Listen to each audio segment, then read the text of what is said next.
بسم اللہ الرحمن الرحیم الحمد للہ صلی اللہ علیہ رسول الکریم۔ جنتی لاٹھی، حضرت موسیٰ علیہ السلام کی وہ مقدس لاٹھی جس کو عصائے موسیٰ کہتے ہیں، اس کے ذریعے آپ کے بہت سے ان معجزات کا ظہور ہوا جن کو قرآن مجید نے مختلف عنوانات کے ساتھ بار بار بیان فرمایا ہے۔ حضرت آدم علیہ السلام کے بعد یہ مقدس عصا حضرت انبیاء کرام علیہ السلام کے ایک کے بعد دیگر بطور میراث ملتا رہا، یہاں تک حضرت شعیب علیہ السلام کو ملا جو قوم مدین کے نبی تھے۔ جب حضرت موسیٰ علیہ السلام مصر سے ہجرت فرما کر مدین تشریف لے گئے، حضرت شعیب علیہ السلام نے اپنی صاحبزادی حضرت بی بی صفورہ رضی اللہ تعالیٰ عنہ سے آپ کا نکاح فرما دیا، اور آپ 10 برس تک حضرت شعیب علیہ السلام کی خدمت پر رہ کر آپ کی بکریاں چراتے رہے۔ اس وقت حضرت شعیب علیہ السلام نے حکم خداوندی کے مطابق آپ کے مقدس عصا عطا فرمایا۔ پھر جب آپ اپنی زوجہ محترمہ کو ساتھ لے کر مدین سے مصر اپنے وطن کے لیے روانہ ہوئے اور وادی مقدس مقام طوع میں پہنچے، اللہ تعالیٰ نے اپنی تجلی سے آپ سرفراز فرما کر منصب رسالت کے شرف سے سر بلند فرمایا۔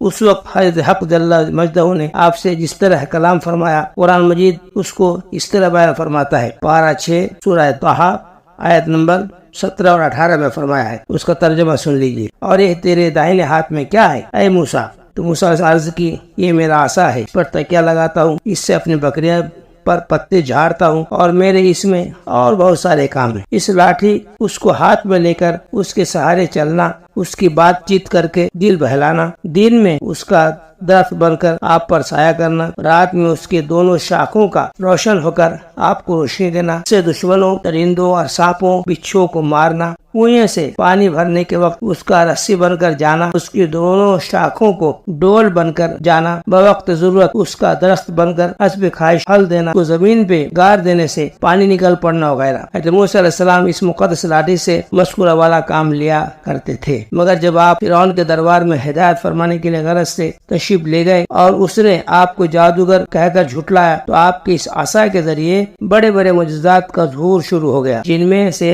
3 معجزات کا تذکرہ قرآن مجید میں بار بار ارشاد فرمایا ہے۔ اگر آپ کو یہ واقعہ سننا ہے، ہمارے پلے لسٹ قرآن واقعات کو وزٹ کریں۔ اس مقدس لاٹھی کی تاریخ بہت قدیم ہے، جو اپنے دامن میں سینکڑوں ان تاریخی واقعات کو سمیٹے ہوئے ہیں، اس میں عبرتوں اور نصیحتوں کی ہزاروں نشانات ستاروں کی طرح جگمگا رہے ہیں، جن سے اہل نظر کو بصیرت کی روشنی اور ہدایت کا نور ملتا ہے۔ یہ لاٹھی حضرت موسیٰ علیہ السلام کی قد برابر 10 ہاتھ لمبی تھی، اور اس کے سر پر 2 شاخیں تھی جو رات میں مشعل کی طرح روشن ہو جایا کرتی تھی۔ یہ جنت کے درخت پیلو کی لکڑی سے بنائی گئی تھی، اور اس کو حضرت آدم علیہ السلام جنت سے اپنے ساتھ لائے تھے۔ چنانچہ حضرت سیدنا علی اجوری علیہ السلام فرماتے ہیں، حضرت آدم علیہ السلام کے ساتھ عود دار لکڑی حضرت موسیٰ علیہ السلام کا عصا جز عزت والی پیلو کی لکڑی کا تھا۔ انجیر کی پتیاں حجر اسود میں مکہ معظمہ میں ہے، اور نبی معظم حضرت صلی اللہ علیہ وسلم کی انگوٹھی، یہ 5 چیزیں جنت سے اتاری گئی ہیں۔ سبحان اللہ، سبحان اللہ۔ اگر یہ واقعہ آپ کو پسند آیا